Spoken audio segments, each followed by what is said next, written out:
A blustery winter's day, yet one man leaves the warmth of his home to search for pine branches for a mid-year Christmas celebration. What he was to find would set a community and its police officers on edge for months to come. It was up to us to deliver that killer so that people can get on with their lives. And as she approached the toilet block on the footpath, she noticed a male coming from the toilet block area. There's got to be something wrong. There's no reason for why this woman's gone missing. We didn't want to give the impression that there was a serial killer on the run. Whoever the killer was at this stage had developed an appetite for it. That piece of skin was going to hold a vital clue for the investigators. You can lie to me, but you can't lie to God. Are you responsible for the deaths of any of these women?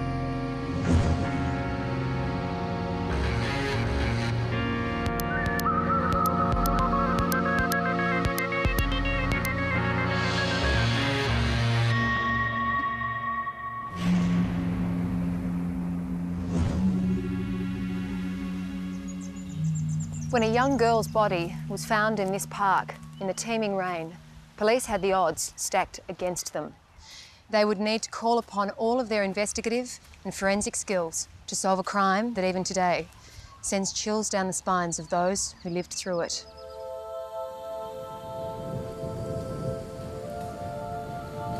We were called out about 8 o'clock that evening, an absolutely horrific night. We had a major downpour of rain and wind, and that was a major concern for us. The potential for loss of evidence is enormous in an external scene like that. The biological evidence that we would have been looking for would have been blood and basically other body fluids, but given the conditions, the likelihood was that we weren't going to find those. So the offender in this case couldn't have asked for a better night from his perspective to commit the crime, and it caused us great problems that we virtually didn't glean much evidence from the scene at all. The deceased was obviously a young female. She was laying face up, and there was a very small tree branch laying across the body. I have no reason why that was put there. It certainly didn't disguise the body at all. In terms of a sexual assault, her pants and lower body clothing were intact, but the upper body was exposed. There was significant and massive wounds to the throat, which were the obvious cause of death to me at that time. The autopsy examination revealed that she had a number of bruises and abrasions on the arms and hands, which suggests there may have been attempts at defence. However, there were no injuries to suggest that her arms and hands had come in contact with a knife or other sharp instrument. It suggested that the victim had lost consciousness before she was attacked with the knife, and tiny pinpoint blood clots were the telltale signs. Around the eyes and present within the tissue lining the inside of the eyelids were some small hemorrhages known as petechial hemorrhages, and they are consistent with her having had strangulation occurring during life. There were some minor injuries suggesting the body had been moved and possibly dragged. It was an insight into the murderer's method of killing. But marks on the victim's chest were a further and troubling signature. There was no bruising or bleeding present within the soft tissues. These features suggest that these injuries occurred after death. What caused me concern, and all of us concern in the team, was this crisscross on the chest. Is it satanic? Have we got just a thrill killer? Why has he done it? He, she, because it's not gender-based. As detectives learnt of an 18-year-old reported missing, crime scene examiners continued their search. Next morning, the weather was much better. Rain had stopped, and it was much more suitable for searching a crime scene. In an area not far from where the body had been, there was a blue and white sports bag which contained a number of school books, and a number of those books were in the name of Elizabeth Stevens. Elizabeth Stevens' body was found in a drain late on Saturday at Lloyd Recreation Reserve, less than half a kilometre from her home. Originally from Hobart, she was completing her VCE at Frankston TAFE and was living with her uncle at Langwarrin. We couldn't believe it, that it was her. We kept expecting her to walk through the front door. Homicide detectives have very few leads in the investigation and are yet to establish a motive for the brutal killing. They're now trying to piece together Elizabeth Stevens' movements.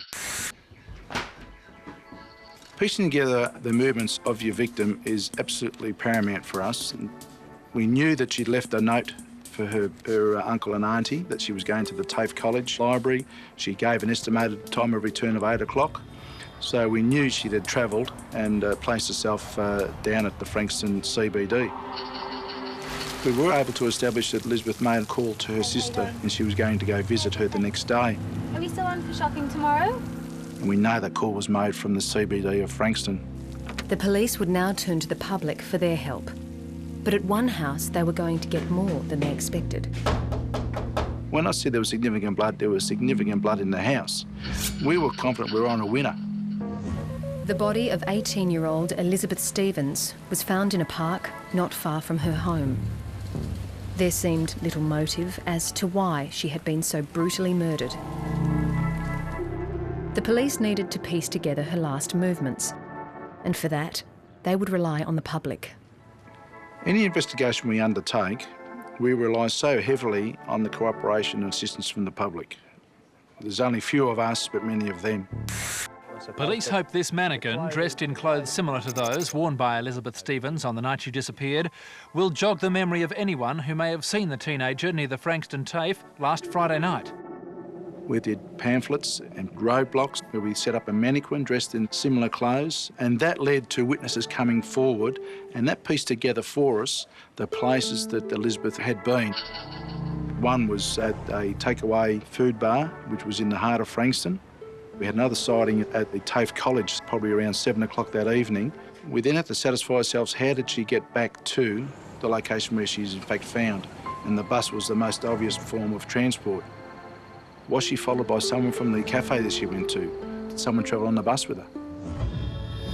While the calls kept coming in from the public, Charlie Bazina and his team were door-knocking the area. And when they stopped at one house, they thought they'd hit the jackpot. There was one particular house we went to where this particular individual at the house slammed the door in our face. And police arouses our suspicion. As a result of that, we get into the house and there was blood everywhere.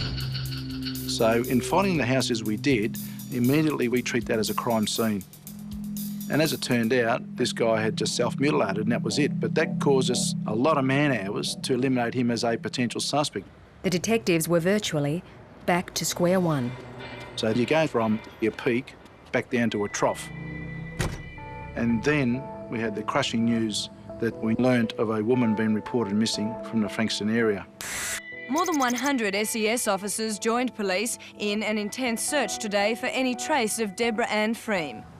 They're tearing us apart. She's got a son here that's 12 days old. We just can't handle it. All reports were that Debbie was a loving, caring mother, happy about the fact that she had a new baby on the scene. She loves her child. She loves me.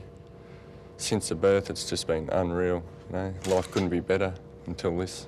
There was considerations of, because she was a new mum, was she suffering from postnatal depression? It seemed unlikely, and more so as the night she disappeared, Debbie had a friend over for dinner. And that at some stage, Debbie had run out of milk and had said that she was going down to the local shop to purchase milk. And she's left her baby with a family friend and had gone off to get the milk and hadn't been seen since. I'm thinking to myself, there's something wrong. There's got to be something wrong. There's no obvious reason for why this woman has gone missing. Debbie's disappearance took on a more sinister tone, considering on the same night, only a train station away and less than 2 hours before, another woman had been assaulted. As she approached the toilet block on the footpath, she noticed a male coming from the toilet block area. She didn't take a lot of notice of him. Shortly after that, she felt the person grab her from behind.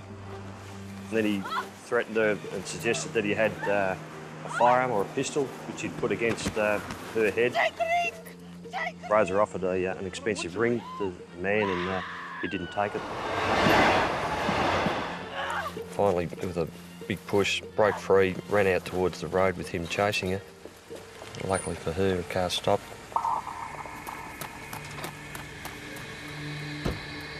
While Rosa Toth escaped and was now safe at home, police were still searching for 22-year-old Debbie Freem.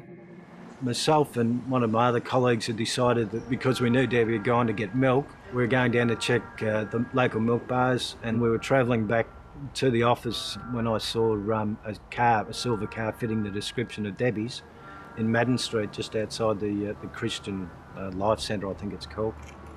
There was a V-shaped dent in the bonnet which indicated that she may have been involved in an accident. Police are also appealing to anyone who may have information about an accident involving Debbie's silver pulsar found 2 kilometres from home late yesterday. According to Debbie's de facto, it didn't have that damage when he left it on Thursday. We examined the car at that time and took photos of the car.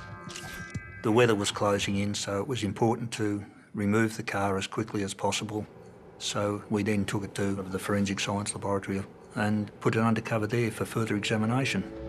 The damage to the front of the car extended from the top of the bonnet down through the grille to the number plate.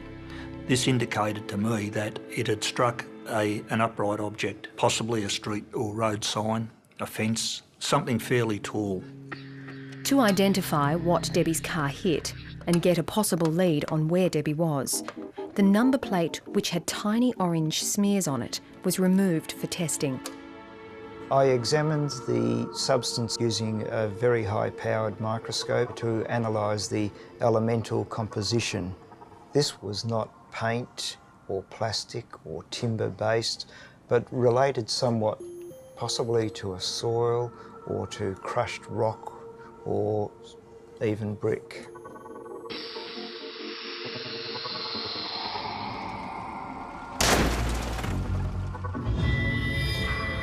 It was more than likely that Debbie's car had hit a brick wall. But was it on her way to get the milk or after? No milk, no groceries, or her purse were found in the car. But other ominous clues were there. When I examined the car, I noticed that the driver's seat was in a reclining position and pushed nearly all the way back. I gained the impression somebody larger than Debbie drove the car to Madden Street. I also found what appeared to be blood on a blade of grass sitting on the passenger side seat, and I found what appeared to be blood on the driver's seat. The blood was that of Debbie Freem. But who had driven the car to Madden Street? Was the young mother missing or murdered? Police have been sent to Carrum Downs, where a woman's body was found a short time ago. It was discovered in grazing land between Wedge Road and Thompson's Road. Taylor's Road's an unmade road, and it's got grazing paddocks either side of the road, and the body was found between the trees and the wire fence of the paddock. It was suspected that it was the body of Debbie Freem, who had been missing for 2 or 3 days, and whose car we had found in Madden Street in Frankston. Residents in the Bayside suburbs of Seaford and Frankston are living in terror following the second stabbing murder in recent weeks. The body of Deborah Ann Freem was found beside a dirt road in farmland at Carrum Downs, 10 kilometres from her Seaford home. Unfortunately, there was nothing at the scene to indicate who the offender might have been. We were still up in the air at that stage. But while clues to the offender weren't present, he had left telltale signs that might link him to the murder of Elizabeth Stevens, whose body was found exactly 1 month before. The body was covered by broken branches, and even though I didn't go to the scene of Elizabeth Stevens, I knew that her body had vegetation placed on top of it too. On the grass near where Debbie was concealed, there was a large amount of blood. This indicated to me that she was killed and then hidden behind the bushes. Her dress was pulled up around a midriff and her underclothing was intact, the same as Elizabeth Stevens. She's died from multiple stab wounds, not only to the neck region, to the, as I said before, the upper body, in what can only be described as a frenzied attack. When Debbie Freem's body was discovered and after the post-mortem examination, we're in a position to compare the sort of injuries and the post-mortem injuries from that victim against the first case. And what we did notice was that there was evidence of strangulation, there was a similar pattern of stab wounds, there were post-mortem injuries. So whilst there were a number of indicators that certainly led us to believe that there was a possibility it could be the same killer, we didn't want to give the impression that there was a serial killer on the run. The problem facing the police was that 2 other young women had also been murdered in the area within the last 3 years. The body of 25-year-old Michelle Brown was found in March last year, and Sarah McDermott was abducted from Cannock Railway Station in 1990. Her body was never found. The connection to a serial killer was inevitable. If there is a serial killer at work here, it's places like this where he stalks his prey. This area is full of young women and single mothers, people who used to feel safe here, but no longer. My husband won't let me out after dark unless I've got one of the dogs with me. Suburbia is not a safe place to live anymore. I have to go with my husband, I don't feel safe with a girlfriend. Your friend's up the road, but you're too scared to go and see them. The bad guys are winning and that makes you angry. I go to the nightclubs and that, and there aren't that many single girls going there now, because it's too dangerous for them to be out at night time. Police are pouring resources into finding the murderer, who may well be a serial killer. It was clear that a lot of people in Frankston were frightened, too frightened to go out at night. We were all expecting another murder. You know, it was just this, whoever the killer was at this stage had developed an appetite for it. The most important thing was to try and catch the killer. You publicise the locations of caravans, as many photos of Elizabeth and Debbie, information about the car that she was driving, anything that might lead to the killer. A number of people rang in as a result of police to the community from the media. Witnesses that came forward said that they'd seen a tall man return to the vehicle after it had been located in Madden Street and enter the vehicle and take some goods from it. Some of the other reports we got indicated that Debbie was seen in the vehicle with a male, that the vehicle was driving erratically through the streets of Frankston. There'd been some attempt to flash high beam, which gave the investigators our first clues that Debbie had in fact been abducted. We were confident that the offender had driven the vehicle back to Madden Street, and the main clue it gave us was we thought he lived within a walking vicinity of that area. And in order to flush out a potential offender or suspect, we called upon the services of our criminal profiler. I was asked to have a look at the 2 murders that had occurred to that point to see if I could provide some insight in relation to the particular individual that might be involved in committing these murders. Typically, serial killers start their killing between the ages of 18 to 24. These kinds of individuals have a very rich fantasy life. They get pleasure out of fantasising about selecting their victims, the kind of victims and how they're going to kill them and what they're going to experience during the killing. So if you're fantasising almost every minute of your waking life, it's very difficult to hold down a meaningful job. There was enough information, enough evidence available to me to conclude the killer was a local. You don't go and commit a murder in an area that you're totally uncomfortable with, because that would be your greatest exposure. So he would fit into the local community. He wouldn't attract attention. It was perfect for him. From that information, the police produced a questionnaire and were going to target an area in Frankston where the profiler believed the killer might live. But just as they were about to commence the door knock, another young girl went missing.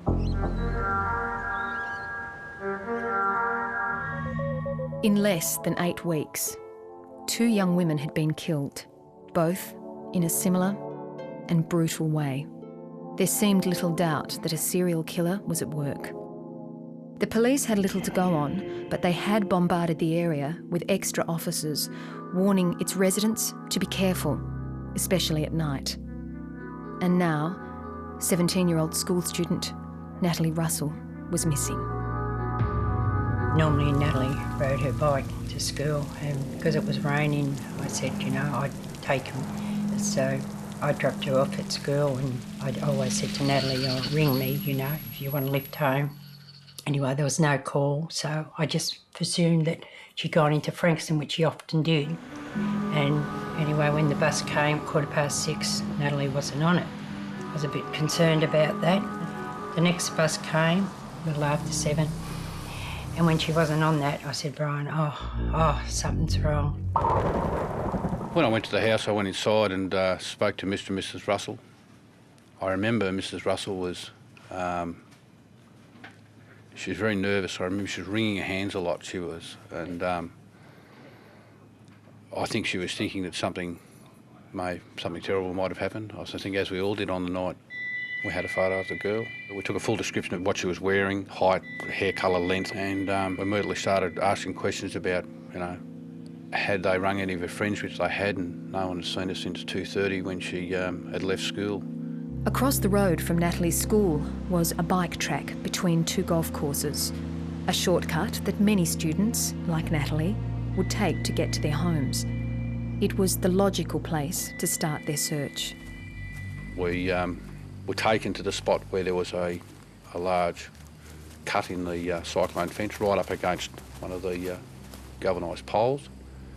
The first thing I noticed was some bloody handprints along the pole, and as I walked into the bush and I saw a school bag, which all the kids from the college have, and then as I turned around the corner further, I saw a pair of black stockings and then the school uniform. One would assume straight away that it would be Natalie.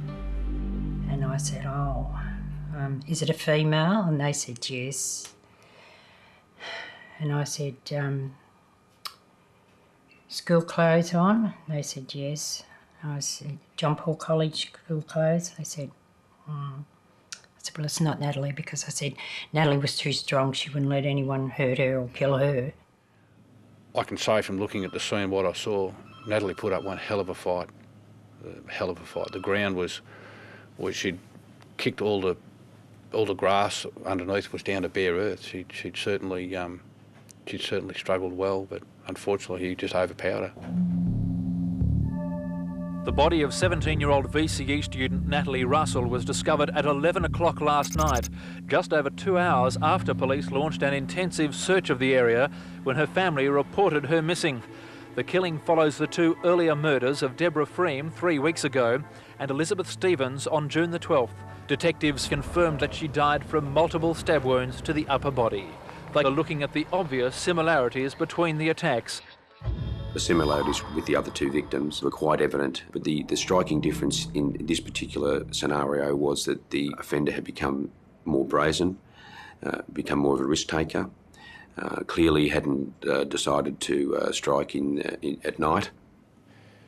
Just the way he'd cut a hole in the fence, and obviously it was someone just walking past, he would have just reached out and grabbed them and dragged them in, like, just, and a well-used track too. It was just a brazen act. The following morning, forensic investigators searched the area where Natalie's body lay. They hoped that this crime scene, unlike the other two, would provide evidence that would identify their killer.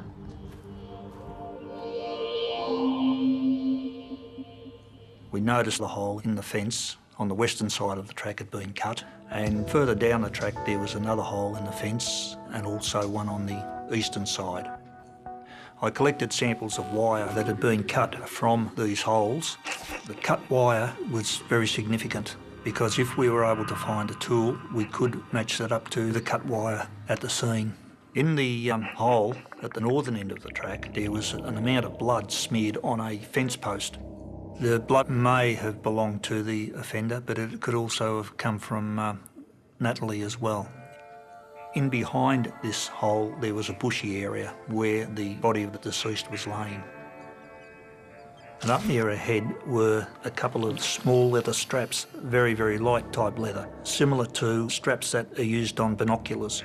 These were stained with blood, and if they had have been used for the purpose of strangulation, they would have broken as they appear to have done. The autopsy was also showing positive leads. Within the largest of the neck injuries, a 2.7 by 0.5 centimetre piece of skin was discovered. This skin, when examined, had ridges on it, suggesting that it had come from the hand. And there were no equivalent injuries present on Natalie Russell. That piece of skin was going to hold a vital clue for the investigators, because what it was able to do was provide a DNA match between the offender and the crime scene, a nexus between Natalie and whoever killed her. SES workers and police continue the search for clues today. Dozens of golfers were turned away as police closed the courses and sealed off an area covering more than 3 square kilometres. We're certainly interested in hearing from anybody who may have seen a person, or male person in particular, loitering around the golf course. That plea would be answered by a young cop fresh out of the academy. His notebook would hold the missing piece of the puzzle the detectives so desperately needed. The small community of Frankston, only an hour away from Melbourne, was the target of a serial killer. It was up to us to deliver that killer so that people can get on with their lives. The criminal profiler suggested the murderer was 18 to 24, unemployed and a local. Police were now door-knocking a particular area in which they believed the killer lived. More than 150 detectives from almost every Victorian police squad joined forces in Bayside Frankston today to begin Operation Pulsar. As the door knock began, Detective Wilson learned of a potential and exciting lead. 2 young constables came to the task force office reporting an incident. They'd been called to the previous day, the day that Natalie Russell went missing. We received a call to attend Sky Road in Frankston for a suspicious vehicle, and when we got there we saw a Toyota Corona, a yellow kind of car. It was parked opposite the bike track that Natalie and her schoolmates used and had been reported to the police by a postie. On Friday, around about 3 o'clock, I was on my round, just about finished. It was knock-off time for school, and I saw a car without any registration plates on the back. There was a bloke in the car with his arms crossed, and he slouched down to try and hide, under the steering wheel. And I just kept going till I found a house that I knew someone was home, so I went in there, called the police.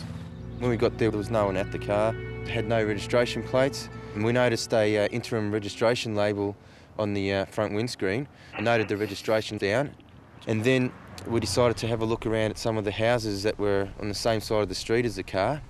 So we did a bit of a door knock, had a bit of a look across the road. There was no one around, so we just made sure that we had all the details right from the car, and then we left. The following day, they brought that information to our attention, and that was a significant breakthrough. I felt quite optimistic about 2 main issues here. This person was right at the scene when the killing occurred, so we either had potentially a first-grade witness, or we were for the first time in this investigation, we had a real suspect we could look at. The car was registered to a Paul Charles Denyer, and his flat was smack in the middle of the area police and their profiler had targeted. We knocked at the door and Paul invited us into his flat. He was quite relaxed. He was extremely friendly, eager to answer our questions, very, very cooperative. I noticed that he had a number of cuts on his fingers, and I invited Paul to come back to the police station at Frankston. Before continuing, I must inform you that you're not obliged to say or do anything, but anything you say or do may be given in evidence. Do you understand that? Yeah. What is your age and date of birth? I'm 21 years old. I was born on the 14th of April 1972. Okay. Are you an Australian citizen? Yep. Are you currently employed? No, I'm unemployed at the present time. All we'd like to do, Paul, is if you could just run through, starting with yesterday morning. I got up in the morning about 20 to 8, 7:30, 20 to 8. Right. Sharon was running. During the questioning with Paul Denyer, Paul was consistent with his the way he'd answered questions back at his flat. As I was coming down, say past Kringle Drive, I noticed temperature gauge started to go right up to high. So I just pulled over in Sky Road. Yeah. And right across the road is, your golf course and everything.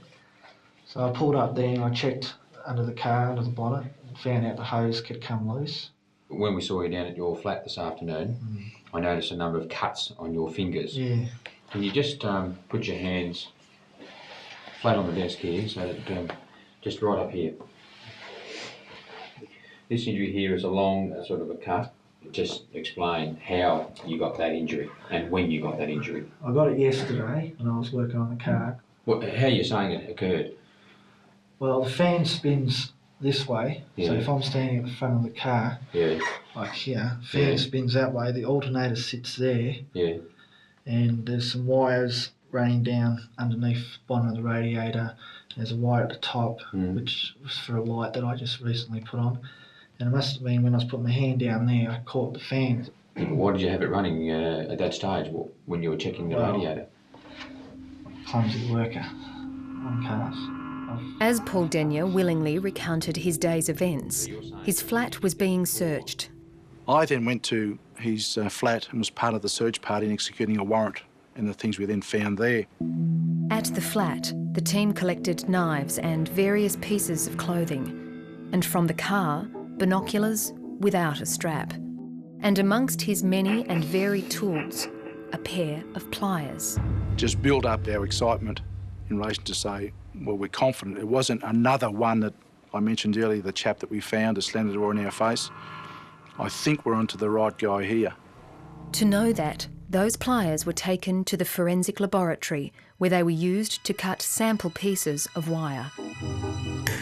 Every pair of pliers has its own individual and distinctive cutting edge, just like every person has an individual fingerprint. Any wears or imperfections on the blade are reflected on the ends of the wire it cuts. So when these sample wires were examined under a microscope against the cut wire brought back from the bike track, they matched. Are you aware that a girl was found murdered in Frankston? Yeah. Today being Saturday? Yeah. When did you first become aware of that? Well, I saw some police cars and everything when I was driving up Sky Road this morning, and SES workers. So you saw SES workers and all that in Sky Road? Yeah. And they had some white tape across the walkway. And I saw you. Sorry, you saw me? Yeah, I saw you, and I saw the other guy. And that was, what were you doing when you saw that? Where were you going, or what were you doing? Oh, we were going up to the wreckers. He seemed to be able to have an answer for every occasion, where he was, what he did, which certainly gave rise to suspicion because nobody has that sort of recall, in my view. Yeah. More disturbingly, Paul Denyer could recall every minute of every hour on the very days that Elizabeth, Debbie and Natalie were murdered. Yesterday, your car was parked opposite the location where the body of Natalie Russell was found.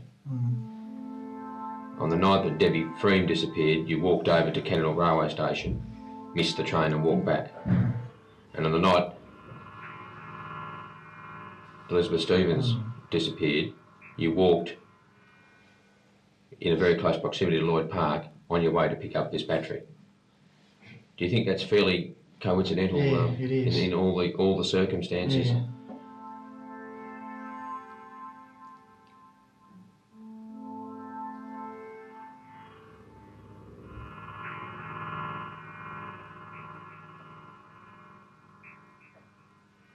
Are you responsible for the deaths of any of these women? No.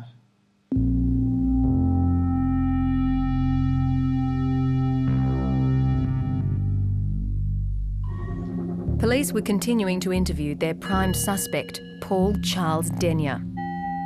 Not only was his car in close proximity to the murder scene of Natalie Russell, but his flat contained evidence that linked him to that scene.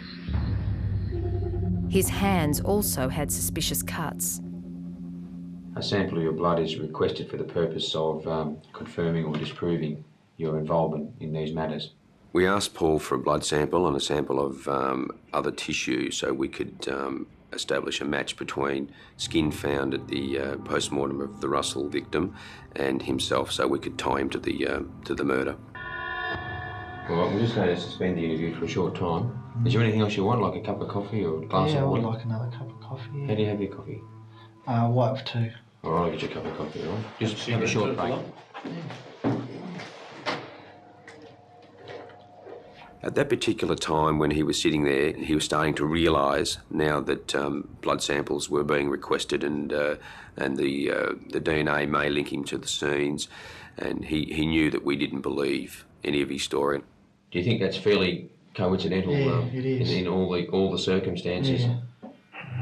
I think he knew that the game was up, so to speak, and whilst we're waiting for our forensic experts to come and take various samples, Detective Darren O'Loughlin was looking after Paul, and Darren was wearing a cross that you could see through his shirt, and Paul asked him if he was a Christian, and conversation ensued about that. You spoke to Detective O'Loughlin here, and you told Detective O'Loughlin that you were responsible for the murders of the three women. Is that correct? Just tell us in your own words, Paul, what happened in relation to the death of Elizabeth Stevens at Langwarrin.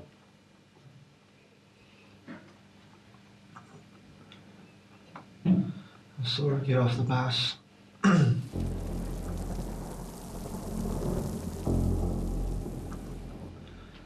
walked up behind her, stuck my left hand around her, ran her mouth like this and held a gun to her head right here.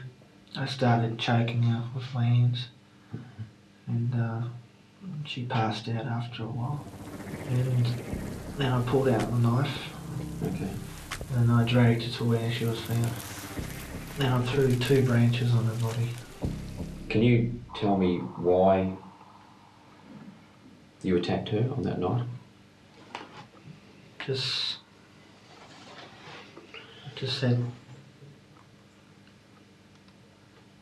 had the feeling, that's all. What sort of feeling? Can you possibly describe it, where you had this feeling? Just wanted to kill. Once he'd made the decision to admit the offence, he didn't hold back anything. You could see that he was very willing to recount everything that had occurred. Yeah. Okay, can you tell us what happened here? Well, the car was sitting over there. This is Debbie Freem's car we're talking about. Yeah, Pulsar. Right. I was walking down this road here. Right. Saw her jump out of the car. Yes. Ran into the milk bar here. So I jumped in the back seat of the car. Right. And the car was directly across the road, so I could see her from inside the car in there. What caused you to select her at that time? Just that go feeling. Right. So what happened then? And then she came out. While I was crouched down, I could hear her footsteps coming closer to the car. And she hopped in the car, but she didn't see me in the back. And she went to do a U-turn, pulled out the gun that I had. Just as she was doing that turn, she kept going straight into this wall. What did you hit? It could be there. Which caused a dent on the bonnet. Right. And then you drove off down this Cannock Avenue? Yeah, down that way. He was totally removed from the circumstances of what occurred. It's like it didn't happen for him. He was explaining it outside himself. He then took Debbie to Taylor's Road, where he strangled and then killed her with a knife, like he did with Elizabeth Stevens. I dragged her about a metre into the trees and where she was lying against the fence. And I broke off 2 branches off the nearest tree and threw them over her body. And I hopped back in the car again and I adjusted the seat to match my height because she was a lot smaller than me. And headed back Madden Street. Why to Madden Street? Wasn't too close, wasn't too far from home. The next morning, just as witnesses described, Paul Denyer went back to Debbie's car and grabbed her groceries and purse. I wanted to see what her name was and everything out of her wallet, so... Right. I took it up to the golf course and buried it. So you'd be able to show us where that is? Exactly. Okay, would you be able to find the spot? All right, I'll find it. You've brought us up the track to this point where you've just kindly cut the fence open for us. Yep. And this is the area in here where you've indicated the purse is. Yes. He's digging around and You know, like, really, we could have just said, relax, Paul. It'll be here. If you say it's here, it'll be here, you know. But he was frantically digging because it was like we weren't going to believe him. I should have a shovel.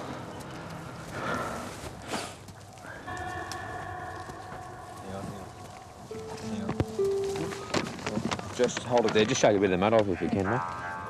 So that's the location where you buried the purse? Yep. And who does that purse belong to? Debbie Frame. I'll put it in the bag. 3 weeks later, he returned to the track. Yep. What can you tell me about this? I went up there earlier that day and cut the holes in the fences. What did you use to cut the holes in the fences? Pair of pliers. I stood here and watched Natalie Russell walk around the corner. And then I went through this hole and waited behind the trees there. Right. Until I saw her walk past here and heading that way. Right. And when she got about 10 metres down the track here, I came out of the fence. As we're walking along here, are you still maintaining that distance behind her? No, I was getting closer each time. I walked along the grass like this and make a sound. So you wouldn't be heard? Yeah. I was armed with a red-handled knife. Where'd that come from? From my place. Is that all you had? Yeah. Just a red-handled knife? Oh, and a leather strap. You would have found it at the scene, in 2 pieces. What was that used for? Strangling. What was that from? It was a strap off a pair of binoculars I had at home. I grabbed her here around the mouth, in the left hand, like this. Yeah. I dragged her through here. Absolutely no remorse for what he did. The candour of his confessions were chilling, and the way he was able to describe what he'd done to these poor victims without any sort of emotion, it was quite an amazing journey. What did you want to kill her for?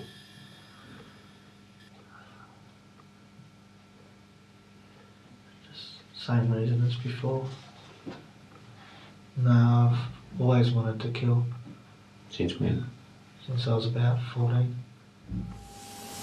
Apart from his callous descriptions of the 3 murders, he also admitted to assaulting Rosa Toth on the same night as he killed Debbie Freem. This is some weeks after Elizabeth Stevens. Yeah, I was just, like every day, I was just going up, boiling up, till I got to that stage. Were you armed with the same weapon? Exactly the same. Exactly the same weapon? Was that the weapon you used when you first approached Elizabeth Stevens? Yeah, that's the one. And the same with Deborah Freem? Yep. Same as the woman at Seaford Railway Station? Yep. If that lady hadn't have got away, what would have happened to her? I would have killed her. Rosa wasn't the only lucky one. I've been stalking women for a few years. Right. In Frankston. Just waiting for that opportunity. Right. Waiting for the sign. Right. Paul Denya's confession had lasted just over 5 hours. 21-year-old unemployed man Paul Charles Denyo was charged at the Frankston police station at 9 o'clock this morning. The station was under tight security as Denyo was driven away in a divisional van escorted by a second police car. When I went back up to the task force room, I can assure you there was absolute elation. There was cheering and, quite a lot of, positive comments being made. And I suppose, given all the time we'd put in, the victims that I'd seen, the elation was just so great. We all went back to, in the early hours of the morning, to a hotel, had a couple of beers in the wee hours of the morning and went home.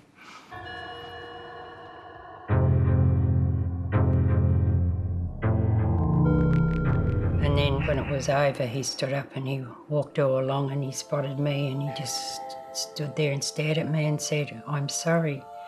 And I thought, well, you can lie to me, but you can't lie to God.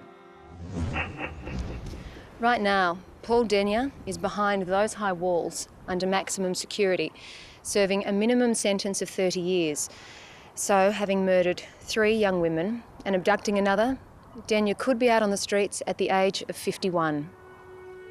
That was just a real kick in the teeth as far as we were concerned, that he could do that to these young women, and the law would basically give him a lousy 30 years for 3 murders. Because how many times has it happened? They get out, they'll do it again. There's just no way that he won't do it again. That's what he is. He's just a murderer.